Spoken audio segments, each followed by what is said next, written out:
Hi, welcome to NEET PG Core Revision Series in Pharmacology, where I will be taking all the important topics for the upcoming NEET PG examination. So today we are going to talk about anti-cancer drugs. So let's get started. Now, in the anti-cancer drugs, we have drugs which are cell cycle specific and the ones which are non-cell cycle specific, right? So first we are going to do the cell cycle non-specific, which are not specific for any cycle. So here we have the alkylating agents. So the alkylating agents, what they do is basically they are going to donate the alkyl group to N7 of guanine. And what happens because of this is that the DNA, they develop the cross linkages between the strands also.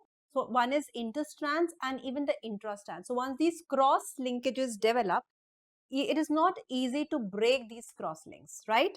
So that is the problem with this. Now, the drugs in this we have are first cyclophosphamide. Now, cyclophosphamide, what you have to remember is an important adverse effect which is called as hemorrhagic cystitis, and this is due to a metabolite which is acrolein. Which metabolite is responsible for causing the hemorrhagic cystitis? This is acrolein. And what is the treatment for this? So, prophylactically or beforehand only, you can give Mesna. So, Mesna is given for prevention, right? And so, this is for prevention, and for treatment, for treating it, you give steroids. Remember.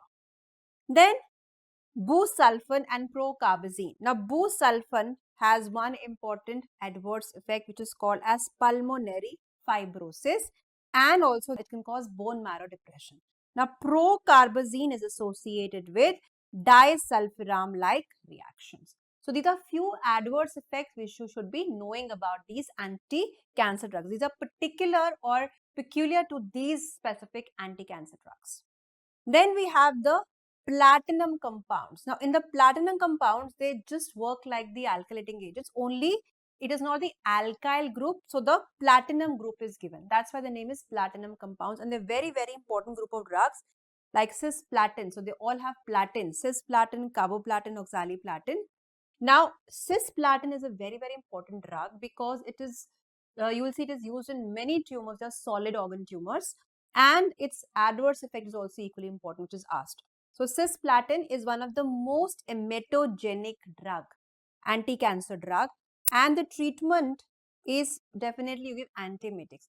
Now, if this is early vomiting, so there is early development of vomiting or early onset of vomiting, then you give drugs like 5-HT3 antagonists, cetrons, antagonists, for example, ondansetron. If it is delayed vomiting, then you give NK1 receptor antagonists like aprepitant. Okay, so treat this. Nephrotoxicity, it is one of the most nephrotoxic also. So for nephrotoxicity, what you do, you give amifostine. Amifostine. This is going to protect against nephrotoxicity. So it is protective against the nephrotoxicity. Then L-asparaginase, this is an enzyme. And what is the role of this? It is going to starve the cancer cells of asparagine. Actually, cancer cells, they require asparagine. They can't make their own asparagine, so they take it from the blood cells. Now, L-asparaginase, it is going to metabolize asparagine. Therefore, when it is inhibiting or metabolizing asparagine, it is devoiding the cancer cells of asparagine. So, it dies or starves because of this, right? Metabolizes asparagine.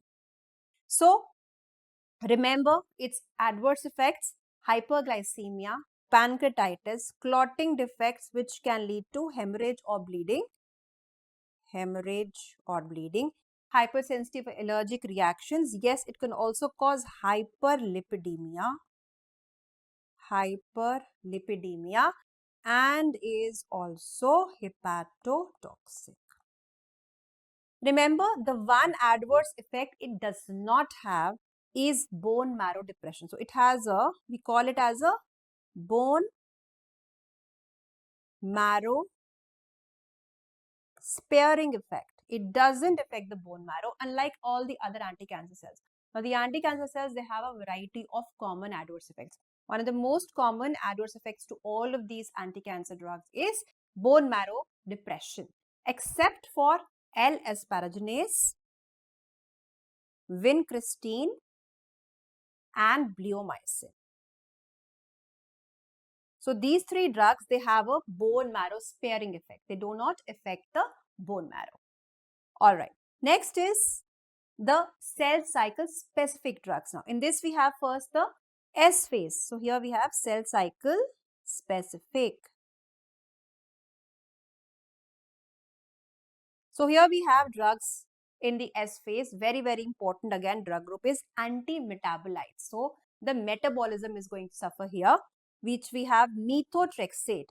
Now methotrexate inhibits the dihydrofolate reductase, inhibits the formation of tetrahydrofolic acid, and also inhibits the thymidylate synthase. So this is the important mechanism of reaction, mechanism of action of methotrexate. Now, it can also cause bone marrow suppression. It is hepatotoxic and it causes megaloblastic anemia as well. So, what can we do because of this? Now, methotrexate, we know these are the adverse effects. So, you can give here, we give folinic acid rescue. So, folic acid is not good because it needs to be activated, and this drug is already blocking the step of dihydrofolate reductase. So, we have to give folinic acid, prepared active folinic acid, not the folic acid. So, you can give folinic acid, and this is called as folinic acid rescue. The other name for this is citrovorum factor leucovorin.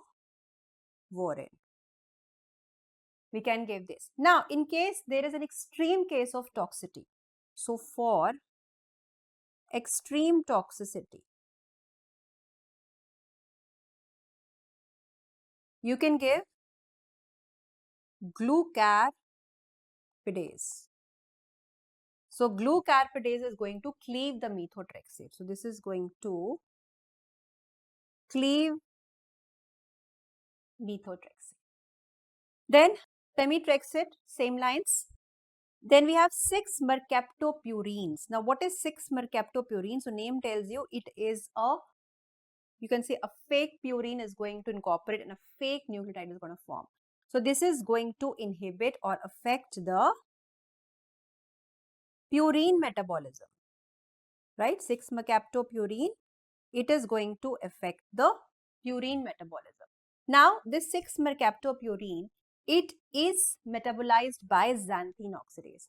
Now, if 6-mercaptopurine you are giving and it is getting metabolized by xanthine oxidase, if you give allopurinol alongside, now why will you give allopurinol? Because what happens when you give anti-cancer drugs, there is lysis of the cells, right? So the cells release a lot of purine and there can be increase in the uric acid levels. It is called as a tumor lysis syndrome. So for that you need to give drug which is going to decrease the, the uric acid. So xanthine oxidase inhibitor, allopurinol can be given. You can give it rasburicase. So if a patient is already on a drug, this is 6-mercaptopurine, and you are giving allopurinol along with it, allopurinol is what is going to do, it is going to inhibit this enzyme xanthine oxidase. Yeah, so for uric acid level, it is good. But what happens here in this drug is that 6-mercaptopurine cannot be metabolized. So there is going to be increase in the levels of this particular drug. So enhanced toxicity because of 6-mercaptopurine. So therefore, you need to decrease the dose of, so therefore decrease the dose of 6-mercaptopurine here. Then 5-fluorouracil. it is going to affect the pyrimidine metabolism. Affects the pyrimidine metabolism, right?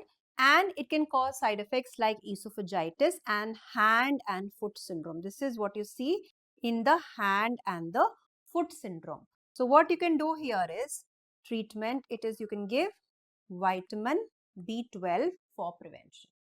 Then we have capecitabine, which is a prodrug. It is a prodrug of 5-fluorouracil. Then we have gemcitabine and hydroxyurea. Hydroxyurea, what you need to know about this particular drug is that this is a radiosensitizer. It is a radiosensitizer.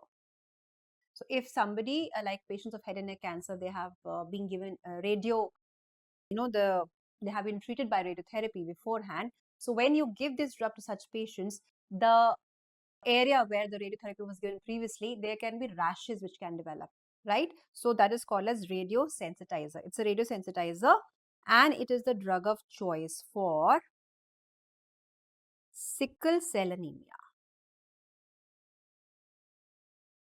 Okay, so it's a drug of choice for sickle cell anemia.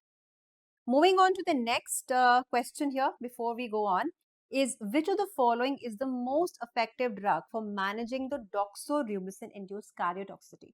Now, this is a very, very important question and we will come to the answer right after 1 or 2 slides, and let's study this first and then I come back to the answer. So here first we are going to do M-phase drugs which are vinca alkaloids like vincristine, vinblastine and vinorelbine. We have taxanes and we have ixabepilone. So all three we will understand the mechanisms together. So we know that in the mitotic phase or the M phase there is spindle formation. So here what is going to happen? So there is formation of these spindles. Now when these spindles are being formed, these spindles are composed of beta and alpha subunits. So these microtubules which form the spindle, microtubules, they form the spindle. So they are comprising of beta and alpha subunits. So they come together.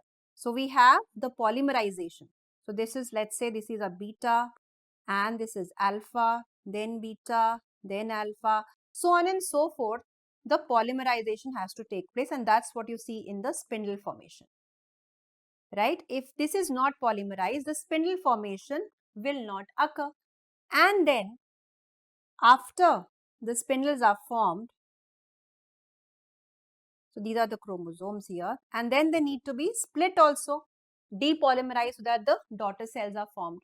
So this is very important phase of mitosis. Now, what happens with these drugs? Now, when you give vinca alkaloids, what are they going to do? They are going to bind to beta subunit, right? And they are going to inhibit the polymerization. So spindle is not going to be formed. They are going to stop the mitotic process right in the beginning only. So this is what the vinca alkaloids do. Then taxanes, paclitaxel, docetaxel, what they're going to do? They are going to inhibit the depolymerization. So once this process, these polymers are formed, they need to depolymerize also so that we can split these daughter cells. Now that is inhibited. The step is now frozen. So therefore, there is not going to be any division. Cell division will not take place. So that is one thing. Ixabepilone, it is going to stabilize they are going to stabilize the microtubules. So that also means the same. Just like taxanes, they are not allowing the microtubules to move, polymerize, right? So these are the various points on which these drugs are going to act. All right. Moving on to the important points about these drugs, vincristine, vinblastine, vinorelbine. What are the important adverse effects? It can cause bone marrow depression, syndrome of inappropriate area secretion, and nerve palsy. Remember, now when you're talking about the bone marrow depression, this is seen with them, but exception to the rule is, we just now did, Which of them has a bone marrow sparing effect? Yes, this is vincristine, except for vincristine. So how do you treat these bone marrow depressions is you give various hematopoietic factors, like if there is anemia, you give erythropoietin. If there is neutropenia, you will give the colony stimulating factors, right? If there is thrombocytopenia, you will give another those growth factors. So accordingly, you are going to give this hematopoietic growth factors. Hematopoietic growth factors.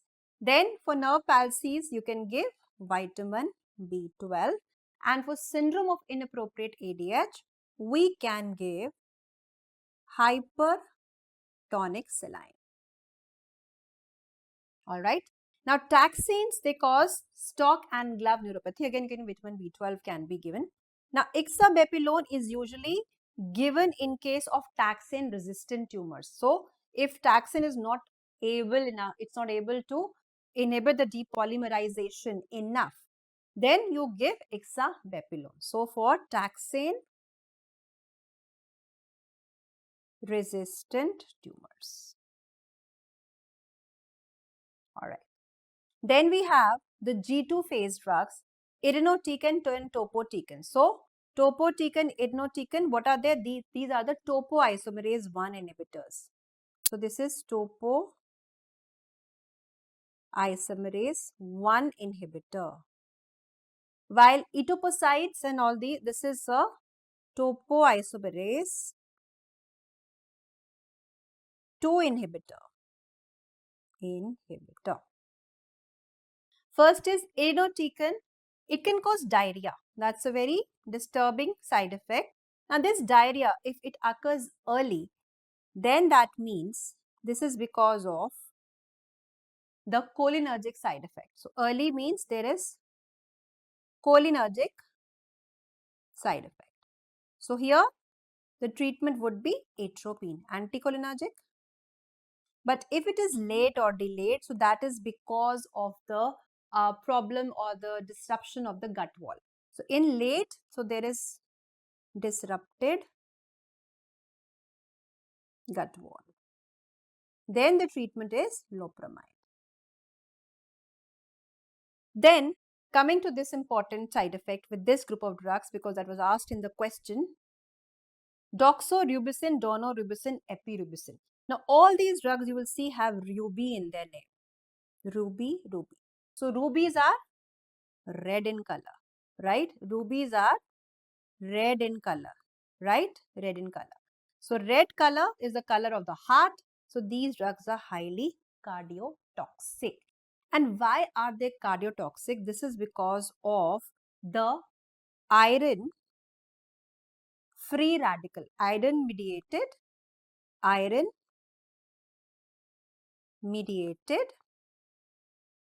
free radical damage. So what is the best possible treatment here? To give a drug which can chelate the iron. So the treatment is dexrazoxane, which is an iron chelator. So dexrazoxane is an iron chelator, and that will avoid or prevent the free radical damage on the heart, because this therefore leads to CHF due to cardiomyopathy. Okay, so if we go back to this MCQ here, which of the following is the most effective drug for managing the doxorubicin including cardiotoxicity, the answer should be dexrazoxane, right? Because the other drugs, if you see, what are this? Dexamethasone is a steroid. Aprepitant is a NK1 receptor antagonist, which is used for MSA. So it is anti-emetic. Amifostine, it is used for, you just now did, for cisplatin induced nephrotoxicity. Okay. So the correct answer is dexrazoxane. Now, coming to the bleomycin, the drug which is left is bleomycin. Now, bleomycin, what is important to know that the major adverse effects which they ask you are flagellate dermatitis. So they can show this picture to you as an image based question, and you will see that there is dermatitis. It's like a flagella, small lines are there. And it can also lead to pulmonary fibrosis. These two are the main adverse effects of bleomycin. Why it happens is because in skin and in the lungs, there is deficiency of the inactivating enzyme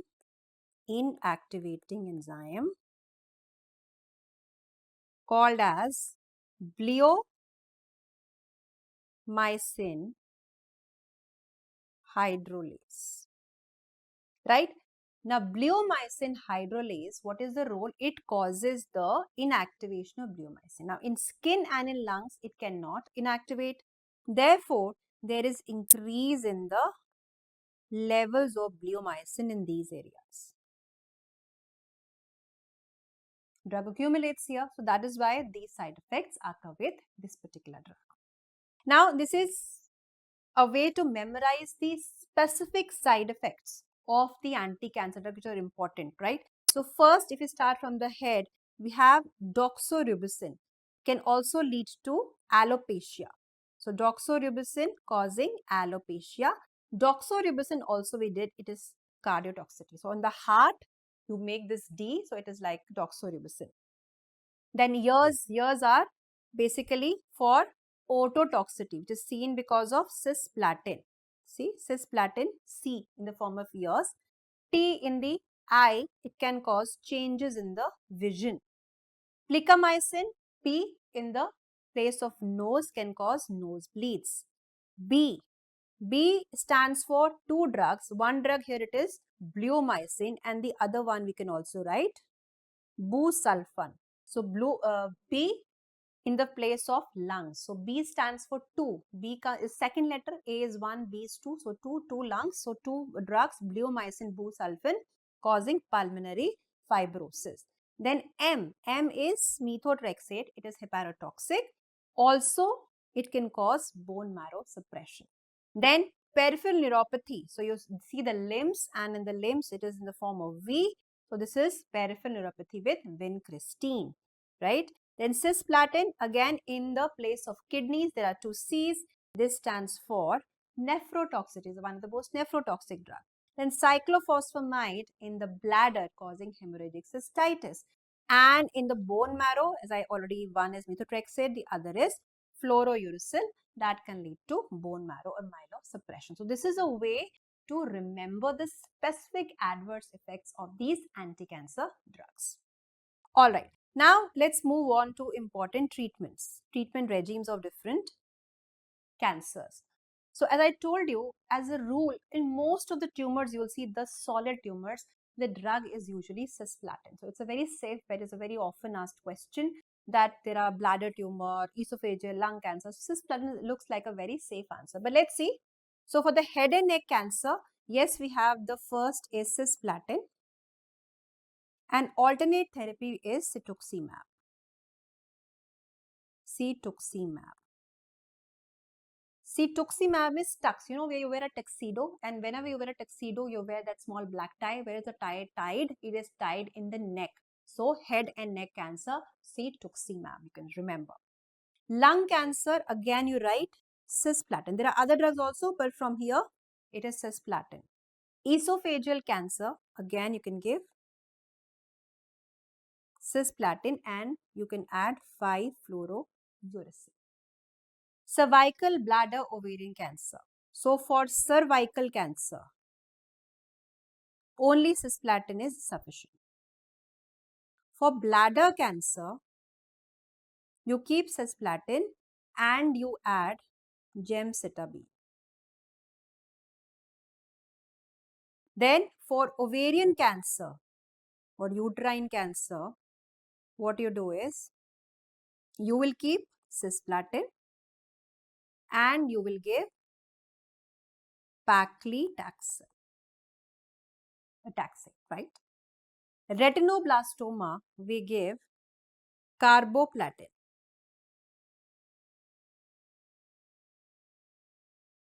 Testicular cancer, right? So the regime is BEP,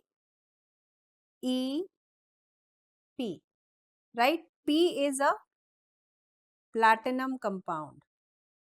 Again, cisplatin. Okay. Then E is etoposide and B is bleomycin. So this is your BEP regime.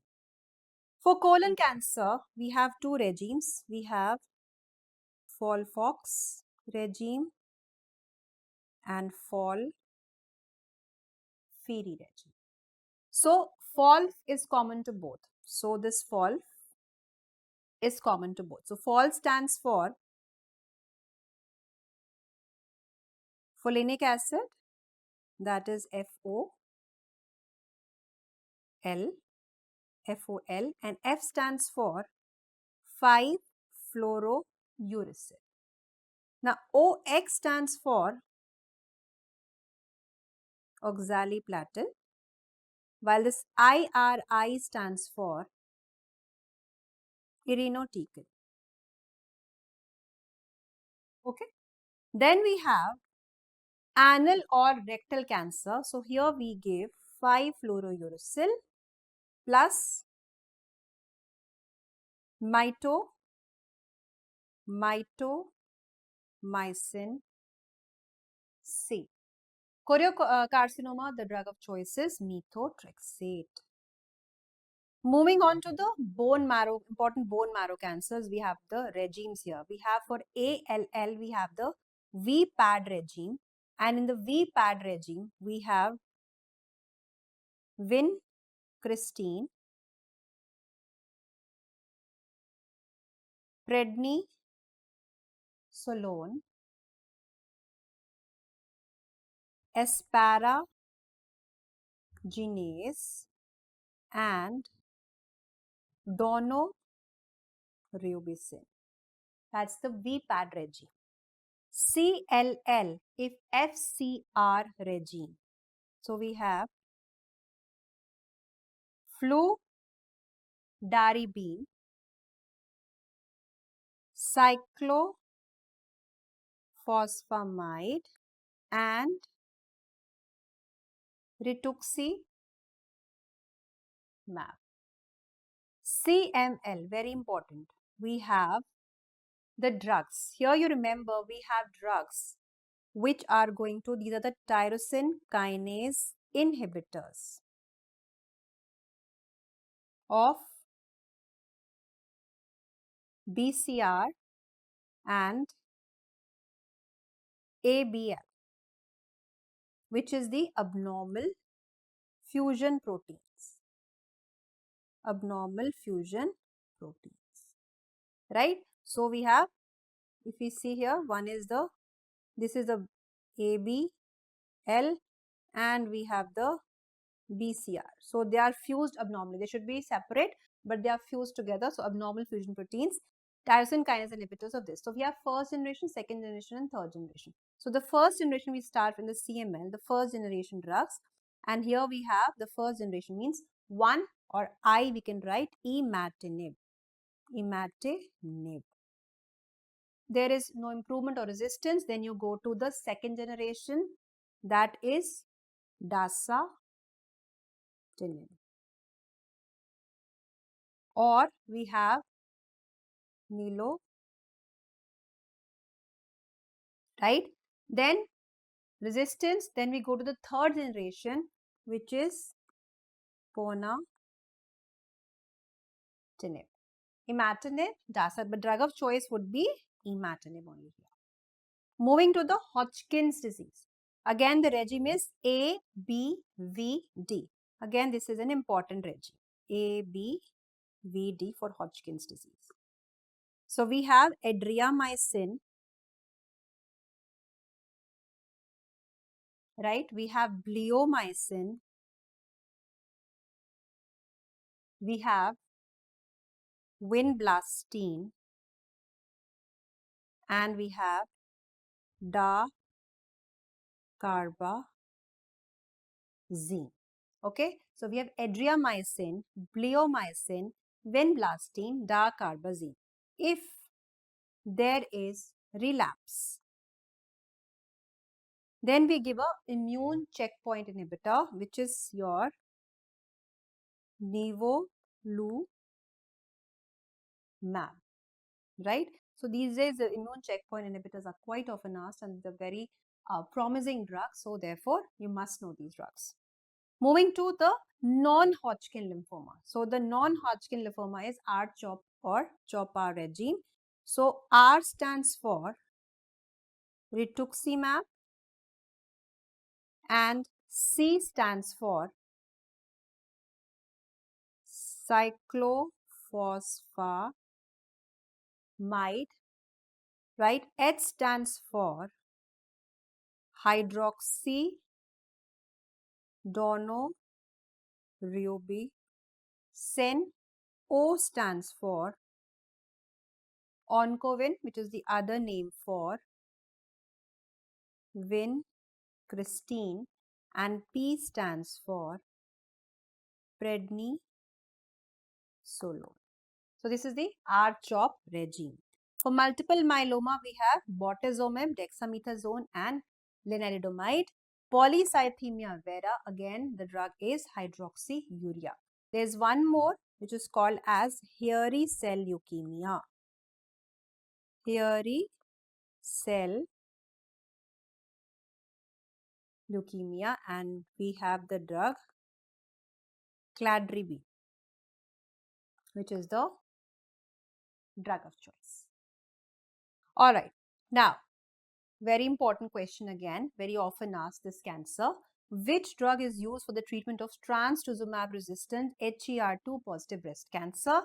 So the answer here is, let's see the options first: vismodegib, lapatinib, vemurafenib, and erlotinib. So here the correct answer for us is lapatinib, because the first one, which is vismodegib, is used for advanced basal cell carcinoma. Then we have vemurafenib. It is used for metastatic thyroid cancers and melanoma. And erlotinib is used for lung cancer. For lung cancer. Alright, so let's go and understand what are the important drugs for management of breast cancer. Very important topic. So first we are going to divide it into two types. One breast cancer which is ER positive, estrogen receptor positive.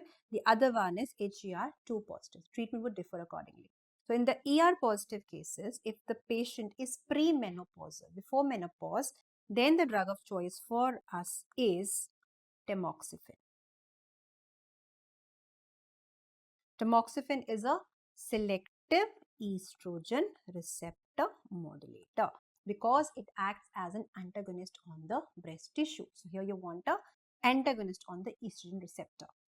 Postmenopausal, you know that the main source of estrogen in the postmenopausal females, it is a peripheral conversion of or the formation of the estrogen, and the enzyme aromatase is important here because it converts the periphery, the testosterone, into the estrogen. So you want to block that because ovary is not the main source here. So you have to stop that peripheral conversion. So in the postmenopausal cases, the drug of choice would change to letrozole, which is a aromatase inhibitor. Aromatase inhibitor. Now in HER2 positive, please remember the drug of choice is trastuzumab. That will just put in the question. But if there is resistance to trastuzumab, then we give the drug which is lapatinib in resistant cases. Lapatinib, neratinib, they are active against both HER1 and 2. Tucatinib is only for, tu means 2, tucatinib is only for HER2. Alright. Now, other important anti-cancer drugs. So, we have for the lung cancer, we have the mnemonic is CAGE, C-A-G-E, CAGE, which is ceritinib, afatinib. Now, G and E, very important, it is gefitinib and erlotinib. Gift to the lungs, gefitinib, erlotinib, right? Renal cell cancer, CAPS. We have cabozantinib, we have axitinib, we have pazopanib, and with the two S's, we have sunitinib, and we have sorafenib. This is the drug of choice. Now, sorafenib is also used for the liver cancers as well as the renal cell cancer. So, you can remember there is a sore, right? There is a sore on the kidneys. There is sore on the liver. So, sorafenib is used for kidney cancer as well as the liver cancer. And Sunita has a sore on the kidney only. Sunita has a sore on the kidney. So, sunitinib, sorafenib used for the kidney cancers. But sore is also on the liver. So, sorafenib is also used for the liver cancer. Then we have the GIST. GIST is gastrointestinal tumors. And here the mnemonic is RISU. R stands for regorafenib. I is a very important drug, which is the drug of choice, which is imatinib. Right? This is the drug of choice. And then Sunita also has gastric problems. Sunita has a lot of problems. Sunita has a sore in the kidney. She has a gastric issue as well. So, in the renal cell cancers and in the GIST. But drug of choice in the GIST as well as here we have done in this case of CML. So, the drug of choice remains imatinib in these two cases, CML and in the GIST. Then CML, it has now bind is the mnemonic. So, we have bosutinib. So, again I will repeat here, the drug of choice is imatinib, drug of choice. If there is resistance, then we go to dasatinib, right? N stands for nilotinib, right? So, imatinib is a drug of choice. That is the most important thing here. And the secondly, imatinib is drug of choice for GIST. So, remember, imatinib drug of choice in two cases. One is CML and other is the GIST. And Sunita has two problems, kidney issue and on the stomach. So, sunitinib is used in GIST as well as the kidney. There is a sore on the liver and the kidney. So, remember, sorafenib is used in liver cancer as well as the renal cancers. So, this way you can associate and learn to make it little better. Then for the medullary cancer of thyroid, we have a drug called as vandetanib. Now remember, there is a van parked on the neck. Imagine a van is parked on the neck. There is a thyroid in the neck. So vandetanib is used against medullary carcinoma of thyroid. Hepatocellular carcinoma, I just told you, there is a sore on the liver. So again, we have sorafenib.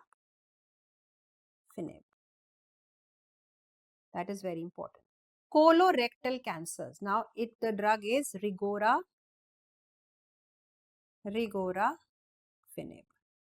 Now, color. Just remember the color. C-O-L-O-R. Color. Color is white. White in Hindi is gora. So, the color is white or gora. So, the drug is regorafenib. Mast cell tumors. You need mast. So, that is macetinib. This is easier to associate. Mast cell tumors, macetinib. Then, very, very important topic, which is lot of times now asked in the exams, is immune checkpoint inhibitors. These are the monoclonal antibodies which work as immune checkpoint inhibitors. Now, first, which are these inhibitors? So, the mnemonic is new star drugs acting at immune checkpoint receptors. So, we have nivolumab and we have dostarlimab. Then we have durvalumab, we have evolumab, atezolizumab, ipilimumab. Then we have cemiplimab, then we have pembrolizumab, and then we have retifanlimab. So, all these are the immune checkpoint inhibitors. Now we should understand the mechanism as well, and then I'll tell you the different targets as immune checkpoint inhibitors. Now let's say there we have, this is a, for us, a tumor cell, right? This is a tumor cell, and here we have the T cell. Now T cell, they have a receptor here which is called as PD-1, programmed death receptor 1. Now the tumor cells, it has a ligand. It forms a ligand for this receptor which is called as programmed death ligand 1. Had this ligand not be there, then the T cell would have recognized this tumor cell to be enemy and it would have killed it. But what this enemy does is it wants to be just friends with this particular T cell. So what it does is it tries to do friendship with this drug. It says that I am just like you, buddy. I bring you a gift and we are similar in kind. So PDL1, it is going to bind to this PD-1 receptor and it deceives this T cell. So this T cell is going to become inactive. It will say, okay, this is my friend, I will not destroy you. Very clever of the tumor cells. Now, what we have done is we are becoming more clever than the tumor cells. We try to break the bond. We try not that they should not be friends with each other. So what we do is we are going to make drugs which are either going to block this PDL1 or they are either going to block this PD1. So they won't be able to meet each other only, and the tumor cell will not be able to attach the PDL1 to PD. So now the T cell knows that because the tumor cell hasn't shaken hands with me, that means it is not my friend, it's my enemy. So now the T cell will no longer be inactive, it will be active and it will destroy the tumor cell. So we have PDL1 inhibitors and we have PD1 inhibitors. That is one concept, okay? That is concept number 1. So we have certain drugs. Now we have another concept in the immune checkpoint inhibitors, which is CTLA4 inhibitors. So what is that fundamentally? Let's see. Then we have the antigen presenting cell, APC, in the body. And when it comes, it has MHC on it and it has B7 on it. To stimulate T cell, it needs to activate or it needs to attach both MHC and B7 to the T cells, to the various receptors. So again, I'll make a T cell here. So this is a T cell. Now here we have T cell receptor. Here we have CD28 and we also have CTLA4. Now, when the antigen presenting cell, it comes to the near the T cell,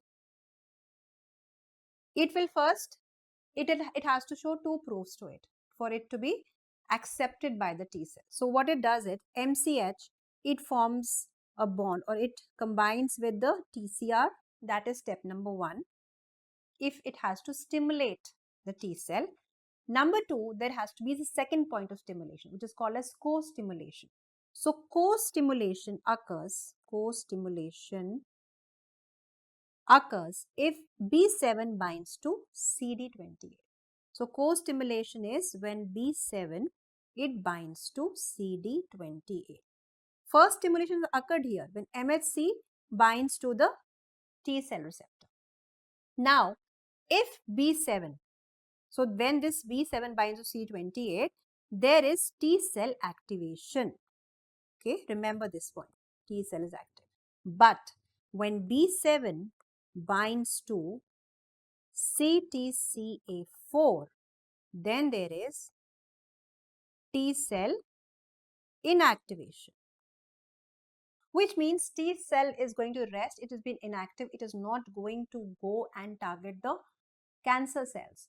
So what should be our aim? That we want that this stimulation should be there and this stimulation should be inhibited. So if we give drugs which are going to block CTLA4, then automatically there is no other site left, no. So only CD28 is going to bind to B7 and there is going to be T cell activation and this co-stimulation will lead to the further process, that is T cell activation, and therefore it will target the various cancer cells.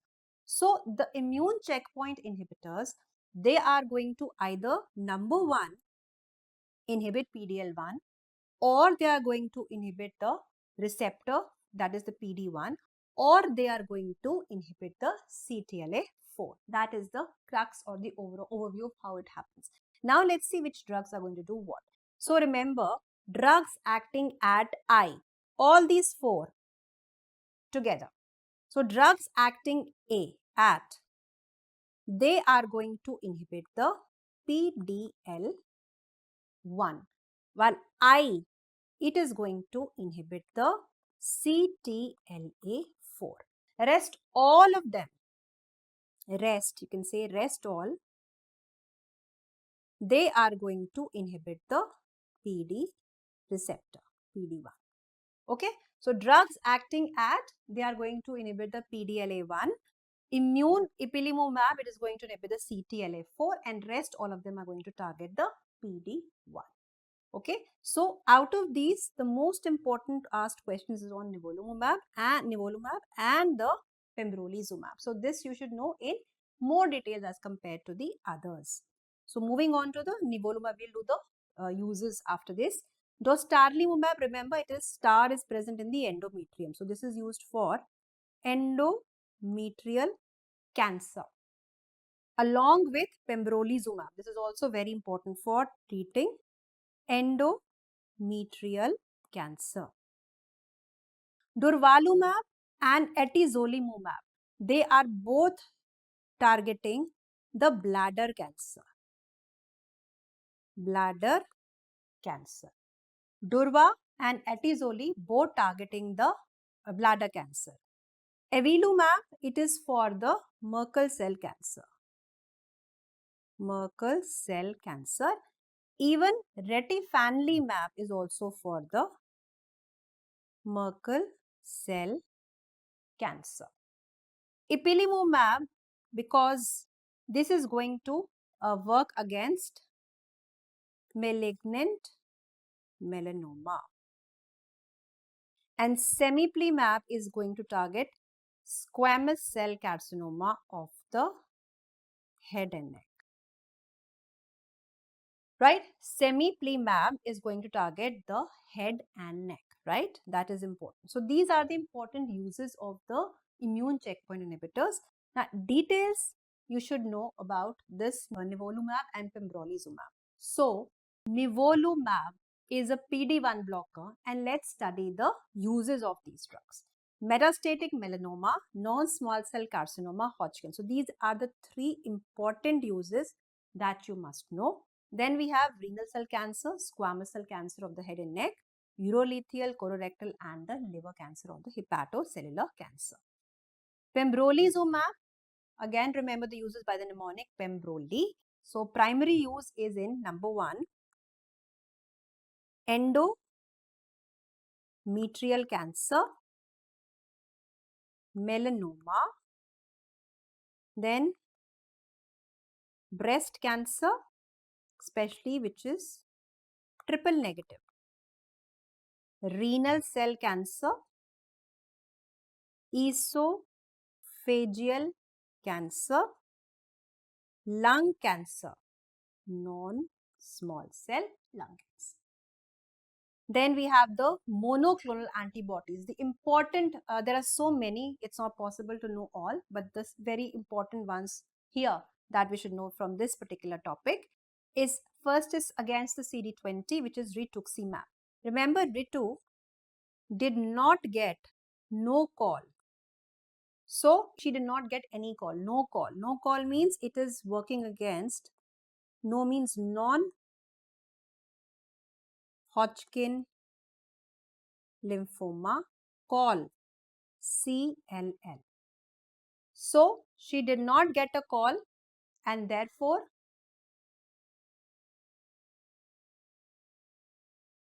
alum called her. So this is also against, this is against the resistant CLL. Ritu got no call, so Therefore, alum called her. So, resistant CLL, if Ritu doesn't get a call, then alum calls. Teplizumab, right? Tepli means it is against type 1 diabetes mellitus. Type and tep. So, Tepli against type 1 diabetes mellitus. Basiliximab, daclizumab, which is targeting CD25. So, B and D. So, it blocks and it attacks the division also, blocks the division. So, blocks interleukins 2 and inhibits the division of the T cell. So, where it is used? In acute transplant rejection. You don't want active T cells here, acute transplant rejection. So, they blocks interleukin 2, inhibits the division of T cells, so therefore used in acute transplant rejection. EGFR, cetuximab, panitumumab. I told you tux, tuxedo when you tie, remember a black tie, necktie that we have. So, it is used against head and neck cancer. So, tuxedo also comes with a pant. So, we use panitumumab, right? Then HER2 we already done for the breast cancer, trastuzumab and pertuzumab. Then olaratumab. Remember Lara Croft from the Tomb Raider movie? So, Lara Croft, Tomb Raider, she got soft tissue injury. So, this is used for soft tissue sarcoma. Remember that. So, Lara in the Tomb Raider, she got hurt many times. So, she got soft tissue injury, soft tissue sarcoma. Bevacizumab. Now, this is the target is VEGF. Now, what is the role of VEGF? It inhibits the vascularity because tumor cells, they require blood supply, right? So, it is providing the vascularity, right? So, VEGF, it is going to provide vascularity. Now, bevacizumab, it is going to evacuate the blood from these tumors. So, which are these tumors which are highly dependent on vascularity, which are highly vascular tumors? So, these tumors are the kidney tumors. So, it is helpful in renal cell tumors. It is helpful in breast tumors and in the colorectal tumors. So, these are highly vascular tumors. So, it is going to evacuate the blood supply from there. So, it is bevacizumab. So, this is how you can associate and remember these. Otherwise, it becomes a little tricky to remember the monoclonal antibodies. So, remember, do not waste a lot of time on this monoclonal antibodies.